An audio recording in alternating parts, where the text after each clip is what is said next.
Em nome do Pai, do Filho e do Espírito Santo. Amém. Que a graça e a paz de nosso Senhor Jesus Cristo, o amor do Pai e a comunhão do Espírito Santo esteja com cada um de vocês. Que bom, meus irmãos, mais uma vez nos encontramos aqui reunidos para meditar, para mergulharmos na Palavra de Deus e de modo muito especial, nesse primeiro domingo do mês de outubro, o mês das missões, onde nós somos chamados a adentrar e a deixar-nos alimentar pela Palavra de Deus para respondermos prontamente ao chamado que Deus nos faz.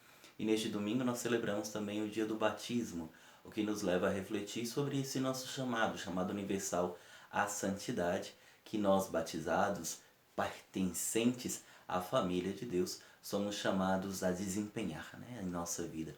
Viver o batismo é, acima de tudo, nos comprometermos com Cristo, nos comprometermos com seu plano de amor, de misericórdia e nos empenharmos para trabalharmos na construção da civilização do amor. E também neste domingo, dia 4 de outubro de 2020, nós lembramos a figura de São Francisco de Assis, este santo tão caro, tão querido para nós, que nos lembra sempre desse amor universal, desse encontrar e reconhecer a Deus em todas as suas criaturas e amá-lo de maneira incondicional, a ponto de perder tudo, deixar tudo para encontrar-nos com Cristo, que deve ser o nosso tudo, que deve ser amado. O texto que nós meditaremos hoje está no texto de Mateus, capítulo 21, versículos 33 a 43. Proclamação do Evangelho de Jesus Cristo segundo Mateus. Naquele tempo, Jesus disse aos sumos sacerdotes e aos anciãos do povo: escutai esta outra parábola.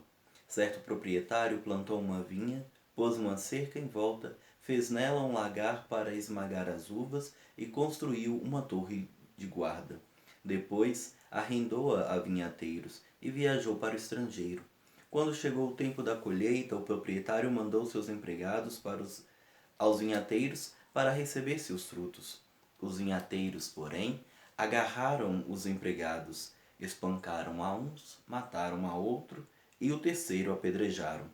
O proprietário mandou de novo outros empregados, em maior número do que os primeiros, mas eles os trataram da mesma forma. Finalmente, o proprietário enviou-lhes o seu filho, pensando: ao meu filho eles vão respeitar. Os vinhateiros, porém, ao verem o filho, disseram entre si: este é o herdeiro. Vinde, vamos matá-lo e tomar posse de sua herança. Então agarraram o filho, jogaram-no para fora da vinha e o mataram. Pois bem, quando o dono da vinha voltar, o que fará com esses vinhateiros? Os sumos sacerdotes e os anciãos do povo responderam: com certeza mandará matar de um modo violento esses perversos e arrendará a vinha a outros vinhateiros, que lhes entregarão os frutos no tempo certo. Então Jesus lhes disse: vós nunca lestes as Escrituras? A pedra que os construtores rejeitaram tornou-se a pedra angular. Isso foi feito pelo Senhor e é maravilhoso aos nossos olhos. Por isso eu vos digo: o reino de Deus vos será tirado e será entregue a um povo que produzirá frutos. Palavra da salvação. Bem, na Sagrada Escritura, sempre que se trata desta vinha, é sempre um relacionamento, sempre nos remete ao próprio povo de Deus.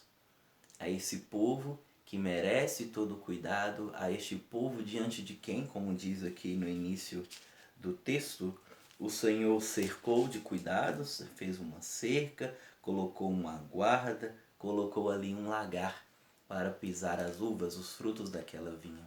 E é exatamente assim que Deus nos trata. Nós que somos essa sua vinha, esse seu povo, Ele nos cerca de carinho, nos cerca com amor, nos cerca com uma série de realidades que nos proporciona gerar frutos para Ele, cuida de nós e espera receber de nós frutos. Mas esse povo de Deus, este povo escolhido e amado do Senhor, Ele também o deixou nas mãos, como se diz aqui, na figura dos vinhateiros, que também é uma visão que nós precisamos ter de nós mesmos. Cada um de nós, meus irmãos, somos esses vinhateiros a quem o Senhor confiou uma porção do seu povo. E aí devemos nos perguntar: como estamos cuidando da vinha do Senhor? da vinha do Senhor, que são as pessoas ao nosso redor, mas também da vinha do Senhor, que é a nossa própria vida. Como estamos cuidando dessa vinha que nos foi dada, nos foi ofertada, nos foi arrendada, mas da qual nós não somos donos. Somos meros cuidadores.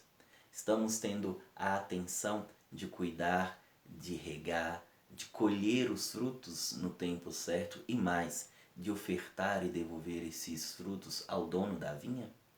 Ou estamos sendo como esses vinhateiros homicidas que tomaram posse daquela vinha como fosse sua, a ponto até de matar o filho do Senhor, do dono da vinha?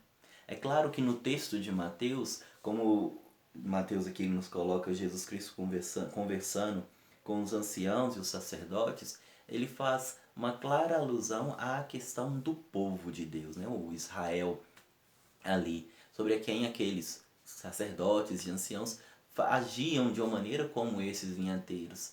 Esses homens, esses funcionários que foram enviados, são as prefigurações ou são as representações dos profetas que foram enviados ao povo para chamá-los à conversão, a uma vida nova, a devolver o fruto, né, a serem recolhidos como frutos do Senhor, mas que também aquelas mesmas autoridades os mataram, os apedrejaram, os jogaram para fora.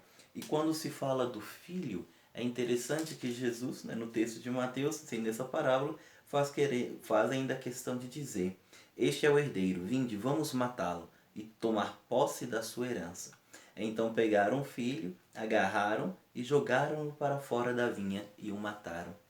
Bem uma imagem daquilo que acontecerá com o nosso Senhor Jesus Cristo, que será levado para fora da cidade e ali fora da cidade será morto.